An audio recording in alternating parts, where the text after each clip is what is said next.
Love to the West Coast this Monday morning. Gorgeous shot of Vancouver. Thank you to everybody watching right now. Okay, have you guys heard of Zoom dysmorphia? This is a new thing. We've all been stuck at home, communicating through Zoom calls for work, family for some time now. It's safe to say it's had its effects on us. In fact, a study published in the International Journal of Women's Dermatology found that 86.4% of dermatology providers surveyed in the study noted patients citing video conferencing calls as the reason they were seeking care. This is fascinating stuff. Here to tell us more about it is TikTok famous holistic plastic surgeon Dr. Anthony Yoon. Paging Dr. Yoon, good to see you. What the heck is Zoom dysmorphia?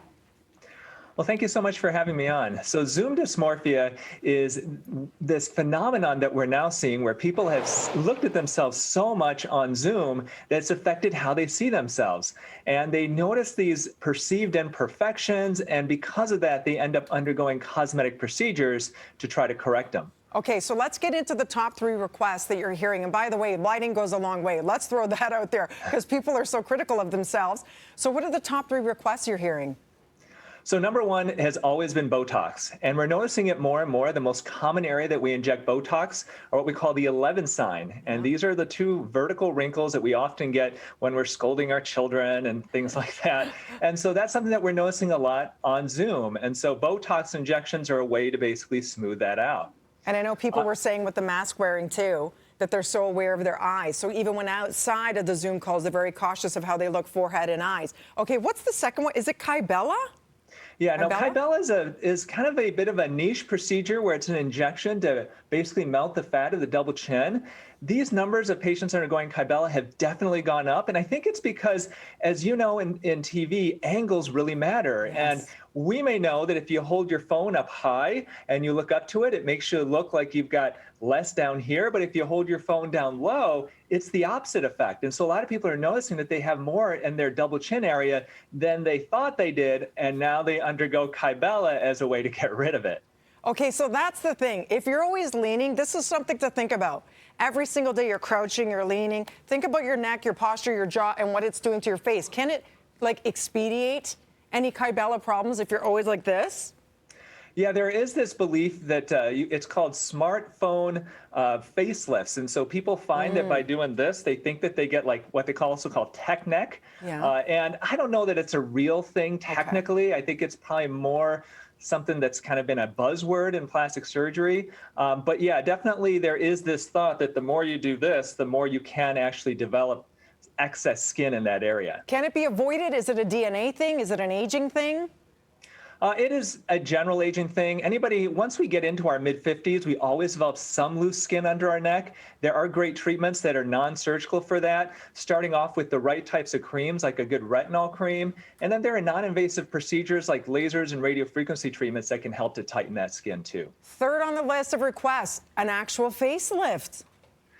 Yes, these numbers have really gone up, and I attribute it to 2 main things. The first thing is we're wearing masks so much now in society that patients can undergo facelifts and within a week go out in public with a mask on and nobody has any idea. So it allows them to heal without people knowing. And the second thing is vaccines. And as the older population, at least here in the United States, they're getting more and more vaccinated. They're feeling more comfortable going out, and now they're having these procedures done where maybe they wouldn't have felt so comfortable even just 3 months ago. Now, I love this warning, Dr. Yoon. You say to anybody who's under 18 years of age, slow your roll when it comes to anything, because you might change your mind. You have to think long game, right? Yeah, definitely. You have to consider that plastic surgery is a permanent reminder of what could be a temporary feeling. So you may feel right now during the pandemic that, geez, I got to do this, I got to do that. I want to get something done to make myself feel better because, man, it's been really depressing for the last year. But you got to remember that surgery is permanent, and you may feel differently a year or 10 years from now. So if you want to get something done, start with the minor things, get on good skincare, a good skincare routine. If you want to try a little Botox, that's fine, but really be careful with surgery. Doc, where are you based out of? I'm in Metro Detroit, so I'm Detroit. Just across the river from Windsor. Okay, very cool. It's funny, it's the question I always get asked. Is your hair real? Yes. And how much Botox have I had?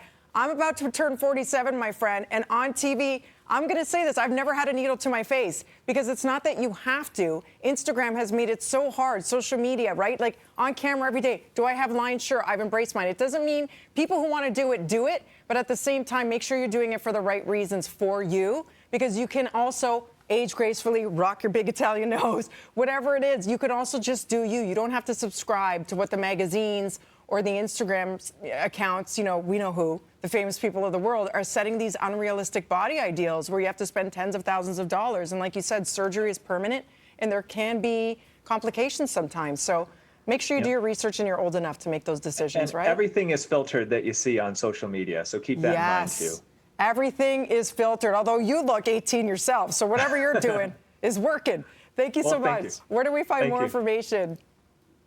Well, you can go to my website, docgm.com, and I'm all over social media. Awesome. Thank you so much, Doc.